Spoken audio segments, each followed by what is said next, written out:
Hello friend, welcome back to my channel. আমি আজকে রুই মাছের পেটি দিয়ে মজাদার এরকম কাটলেট বানিয়েছি।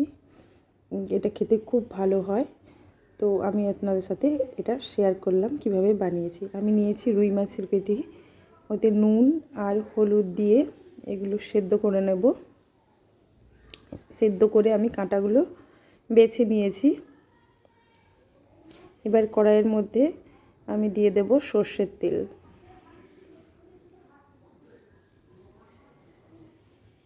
সর্ষের তেল গরম হয়ে গেলে ওর মধ্যে দিয়ে দেব পেঁয়াজ, কুচানো পেঁয়াজ।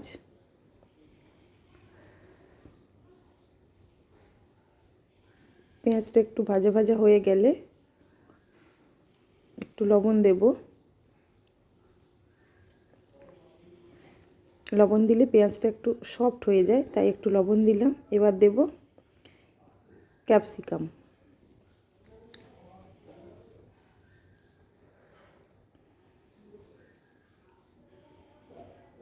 ক্যাপসিকাম আর পেঁয়াজটাকে আমি একটু ভালো করে ভেজে নেব।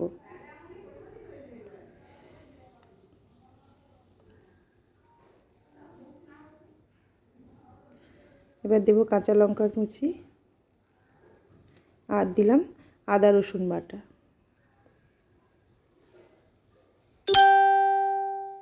তারপর দিলাম টমেটো বাটা। আপনারা চাইলে এখানে সসও দিতে পারেন, সস দিলে আরও খেতে ভালো হয়।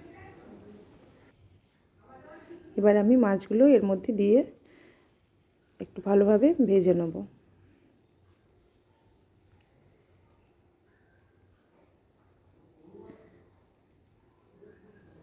আমি এতে আরেকটু লবণ দিলাম, আমার মনে হলো যেন একটু লবণ কম হবে, তাই আমি আরেকটু লবণ দিলাম। এবার একটু হলুদ গুঁড়ো দেব। তারপর এটাকে ভালো করে আমি ভেজে নেব।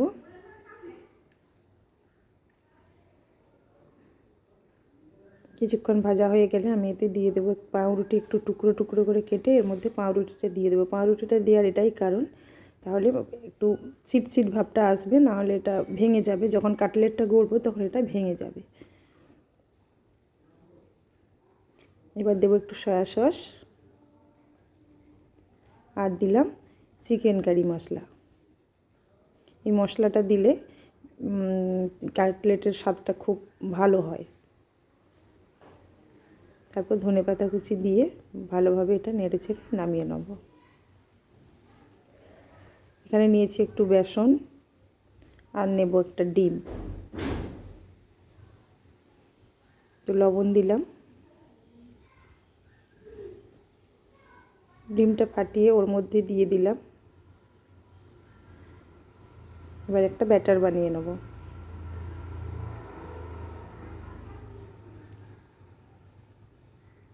দেখুন ব্যাটার রেডি হয়ে গেছে। আর নিয়েছি বিস্কিট গুঁড়ো। এবার আমি এটাকে একটু চ্যাপটা চ্যাপটা করে করে ওই ব্যাটারের মধ্যে ডুবিয়ে বিস্কিট গুঁড়োটা মাখিয়ে আবারও একবার ওটা ব্যাটারের মধ্যে ডুবিয়ে নেব। তারপর সেকেন্ডবার আমি আবার বিস্কিট গুঁড়োর মধ্যে এইভাবে আমি বানিয়ে নেব কাটলেটগুলো। দেখুন কাটলেটগুলো বানানো হয়ে গেছে। এইভাবে প্রতিটা কাটলেট আমি বানিয়ে নেব। আমি আরেকটা নতুনভাবে বানিয়েছি, সেটা আপনাদের সাথে আমি আপনাদের করে দেখাচ্ছি।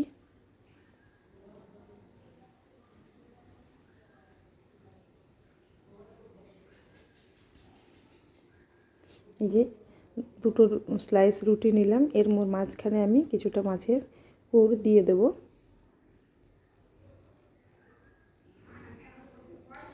দিয়ে একটা রুটি দিয়ে আমি স্যান্ডউইচের মতো বানিয়ে নিয়ে মাঝখান থেকে কেটে নেব এভাবে। তারপর এটা আমি ব্যাটারের মধ্যে ডুবিয়ে